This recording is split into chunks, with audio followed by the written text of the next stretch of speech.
नमस्कार, hello and welcome to the legal observer. Supreme court ने आम आदमी पार्टी के महत्वपूर्ण नेता संजय सिंह को जमानत दे दी और दिलचस्प बात ये रही कि ईडी यानी एनफोर्समेंट डायरेक्टरेट ने उनकी जमानत का विरोध नहीं किया। उन्होंने ही कहा कि ठीक है, आप इन्हें जमानत पर रिहा कर सकते हैं, हमें कोई आपत्ति नहीं है। तो ये क्यों हुआ? पूरी वीडियो आप देखिए, पूरा मामला सिलसिलेवार हम बताएंगे। संजय सिंह ने अपनी गिरफ्तारी को और जो उन पर आरोप लगाए थे उसको चैलेंज करने की याचिकाएं और अपनी जमानत की याचिकाएं दाखिल की थी। निचली अदालतों से उनकी जमानत की याचिकाएं खारिज कर दी गई थी। हाईकोर्ट ने भी उसकी याचिकाएं कर दी थी और उसके बाद ये मामला सुप्रीम कोर्ट में आया था। जस्टिस संजीव खन्ना की अगुवाई में जो 3 मेंबर की बेंच थी, उसमें जस्टिस दीपांकर दत्ता और जस्टिस पीवी वार्ले शामिल थे। उन्होंने आज इस मामले की सुनवाई की। ईडी से पूछा कि भाई 6 महीने से संजय सिंह बंद हैं, आप 6 महीने से जांच कर रहे हैं, उनसे कस्टडी के दौरान सारी आपने पूछताछ की है, तो अब क्या उनकी और कस्टडी की ज़रूरत है? और जो कोर्ट ने सवाल उठाए उसका ईडी के पास जवाब नहीं था। तो उसके चलते कोर्ट ने उन्हें कहा, सुबह जब ये मामला आया था कोर्ट के सामने लंच से पहले, तो कोर्ट ने एक बड़ी महत्वपूर्ण टिप्पणी की। उन्होंने कहा कि आप जाइए और इंस्ट्रक्शन लेके आइए कि क्या आपको इसमें उनकी कस्टडी की और ज़रूरत है, फिर हम अपनी डायरेक्शन देंगे। क्योंकि यदि हमने ये लिख दिया कि इन पे मामला नहीं बनता तो आप यानी ईडी मुश्किल में आ जाएगी। तो जो ईडी की तरफ से जिरह कर रहे थे, उनको रिप्रेजेंट कर रहे थे additional solicitor general SV Raju, उन्होंने कहा कि ठीक है, हम आपको बताते हैं। और जब लंच के बाद कार्रवाई दोबारा शुरू हुई तो SV राजू साहब ने ईडी की तरफ से कहा कि हमें कोई ऑब्जेक्शन नहीं है, कोर्ट उनको जमानत देना चाहता है तो दे दे। और इस तरह से आज ये बहुत बड़ी खबर, बहुत बड़ी राहत आम आदमी पार्टी को और पूरे देश की राजनीति इस दौरान, चूँकि अरविंद केजरीवाल को गिरफ्तार कर लिया गया, अभी लगातार ये मामला, पूरी अपोजिशन की रैली हुई रामलीला मैदान में, प्रधानमंत्री अलग इंटरव्यू में बोल चुके हैं, तो इस समय ये मामला इतना महत्वपूर्ण हो गया था चुनाव के दौरान। इस जमानत के बाद अब संजय सिंह बाहर आएंगे। हालांकि कोर्ट ने उन्हें हिदायत दी है ओरली कि वो एक तो चुनाव के गतिविधियों में, पॉलिटिकल एक्टिविटीज़ में तो वो संजय सिंह शामिल हो सकते हैं, लेकिन इस केस के बारे में वो कोई बयान नहीं देंगे, मतलब जिसमें उनको जमानत मिली है। ये उन पर एक रिस्ट्रिक्शन लगाया गया है। जमानत की जो शर्तें हैं, जो दूसरी चीज़ें होती हैं, वो सब निचली अदालत को सुप्रीम कोर्ट ने कहा है कि वो इस पर तय करेगी। तो अभिषेक मनु सिंघवी ने जो दलीलें दी और जो कोर्ट ने यानी संजीव खन्ना जी ने ईडी से अभिषेक मनु सिंघवी से जो सवाल जवाब किए, जो जिरह की, जो क्वेश्चंस उठे, उसको आसान भाषा में अगर कहें तो इतने छेद थे उसमें, इतनी कानूनी खामियां थीं कि ईडी कोई बचाव नहीं कर पाई, ईडी कोई दमदार दलील दे नहीं पाई, उसके पास जवाब नहीं थे। कोर्ट ने उनसे कई चीज़ें पूछी।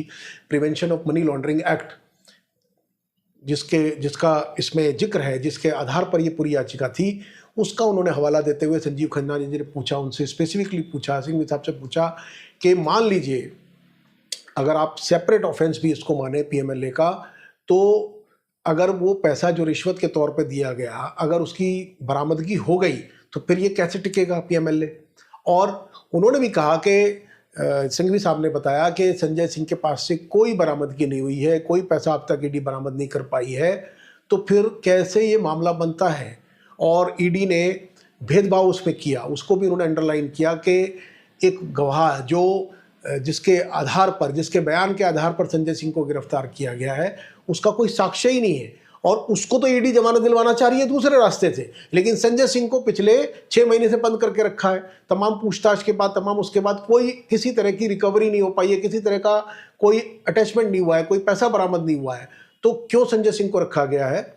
इस बात का ईडी के पास कोई जवाब नहीं था। इसीलिए बेंच के रवैये को, रुख को देखते हुए ईडी ने लंच के बाद तत्काल ये बात कह दी कि आप उनको जमानत पर रिहा करना चाहें तो कर सकते हैं, हमें कोई आपत्ति नहीं है। और इस तरीके से ये मामला आज एक बड़े पड़ाव पर पहुंच गया। हालांकि कार्रवाई जारी रहेगी। जो बेंच है उसने कहा कि हम मेरिट पर कोई अभी बात नहीं कर रहे हैं, ये किसी तरह की मेरिट पे केस की कमेंट नहीं है, सुनवाई इस मामले की चलती रहेगी। लेकिन अब इतना तय हो गया कि इस पूरी मामले की सुनवाई के दौरान अब इस मामले में संजय सिंह की गिरफ्तारी दोबारा नहीं हो सकती जब तक भी ये सुनवाई चलेगी। 1 महीना, 6 महीना, साल भर, जब भी चलेगी। और संजय सिंह को पूरी छूट है कि वो ओरली, कोर्ट ने बोल दिया कि वो राजनीतिक गतिविधियों में पूरी तरीके से भाग ले सकते हैं, प्रचार में भाग ले सकते हैं, रैलियों में भाग ले सकते हैं, जो भी करना चाहे कर सकते हैं। बस इस केस से जुड़े किसी मामले पर वो बयानबाजी नहीं करेंगे, ये कोर्ट ने उनको हिदायत दी है। तो अगर हम आपको जस्टिस खन्ना के शब्दों में ही सुनवाए, जो उनके कमेंट थे जिरह के दौरान, वो थे, जस्टिस खन्ना ने कहा कि you have kept him in custody for 6 month.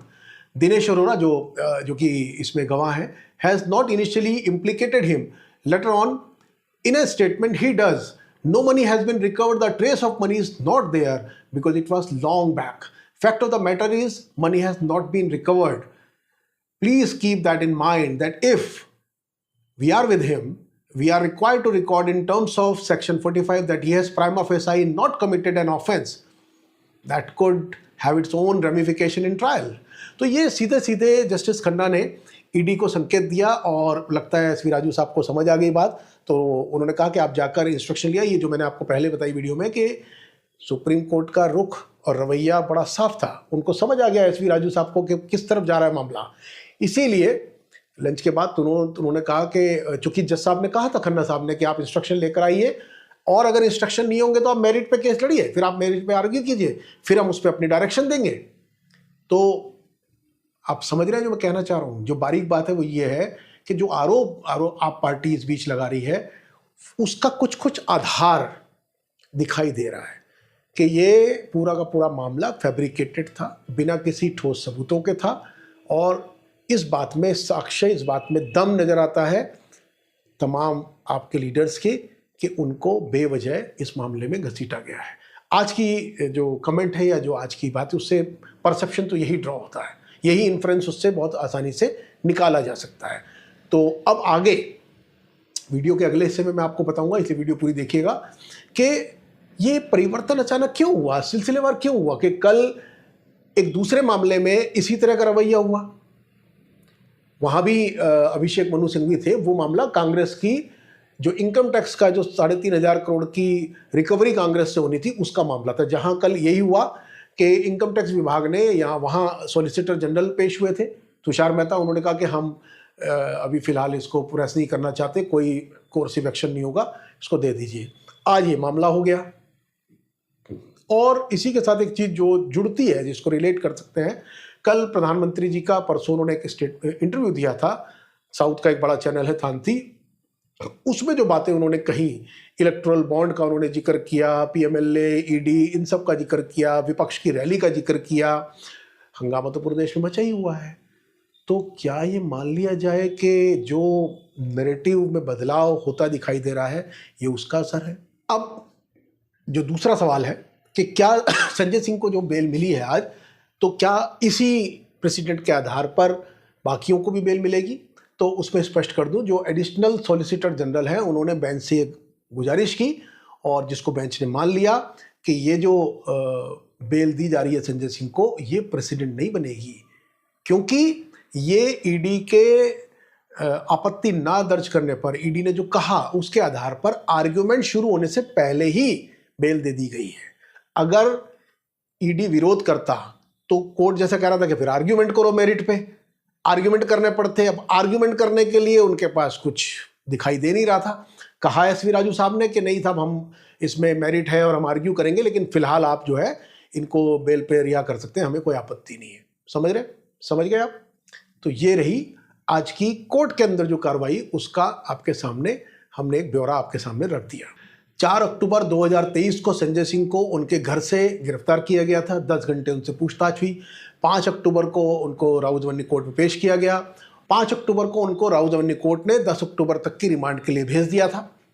फिर जब 10 अक्टूबर को फिर जब दोबारा 10 अक्टूबर को जब दोबारा संजय सिंह की पेशी राउजवनी कोर्ट में हुई, तो उनको रिमांड 3 दिन के लिए और उनका रिमांड बढ़ा दिया गया था। उसके बाद 13 अक्टूबर को उन्होंने दिल्ली हाई कोर्ट में याचिका डाली अपनी गिरफ्तारी और रिमांड के खिलाफ, जिसपे उसी दिन सुनवाई हुई 13 अक्टूबर को, लेकिन उनको 27 अक्टूबर तक की जुडिशियल कस्टडी में भेज दिया गया। कुछ वैसा ही हो रहा है जैसा अरविंद केजरीवाल के साथ चल रहा है। फिर 20 अक्टूबर को दिल्ली हाई कोर्ट में संजय सिंह की जो याचिका थी गिरफ्तारी और रिमांड के खिलाफ, उसको हाई कोर्ट ने खारिज कर दिया था।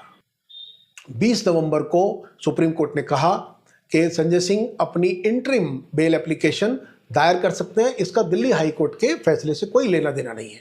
तो 11 दिसंबर को सुप्रीम कोर्ट में जस्टिस खन्ना और जस्टिस SVN भट्टी उनकी बेंच में मामला ये दायर हुआ था।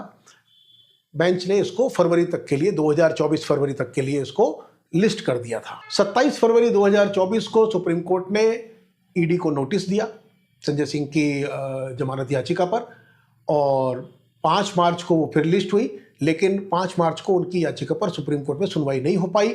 19 मार्च को जब सुनवाई हुई दोबारा, तो संजय सिंह ने उनकी तरफ से जो पेश हुए थे सिंघवी साहब, उन्होंने तमाम बातें बताई कि भाई ईडी ने ना उनको कोई सम्मन दिया, ना उनके पास से कोई बरामदगी हुई है, ना कोई उनका इस मामले में लेना देना है, वही दिनेश अरोड़ा वाली जो बात सारी, ये सब बातें उन्होंने रखी।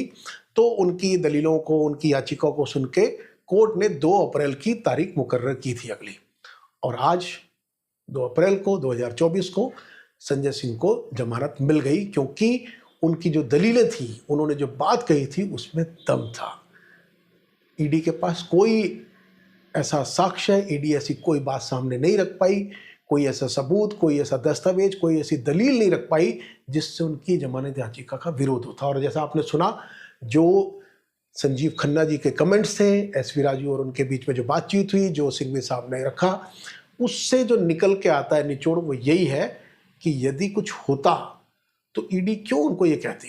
अब सोचने की बात है ना कि 6 महीने आपने अंदर रखा, एक राज्यसभा का उनका सबसे मजबूत बोलने वाला स्पीकर, जो उनका बड़ा नेता है, उसको 6 महीने आप बंद रखा। आज आप कह रहे हो कि ठीक है जी, हमको कोई दिक्कत नहीं है, आर्ग्यूमेंट नहीं कर रहे हो आप। जब कोर्ट ने कहा कि आप इंस्ट्रक्शन लेके आओ, हम अगर कुछ आदेश दे देंगे तो ये आपके लिए बड़ा मुश्किल हो जाएगा। तो लीगल ऑब्जर्वर के साथ आप बने रहिए, और फिलहाल इस मामले की जो भी आगे की कार्रवाई होगी उससे हम आपको सूचित करेंगे।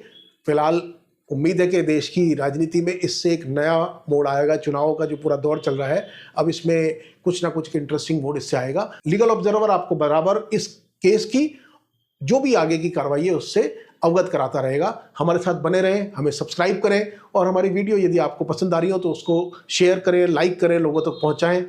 नमस्कार।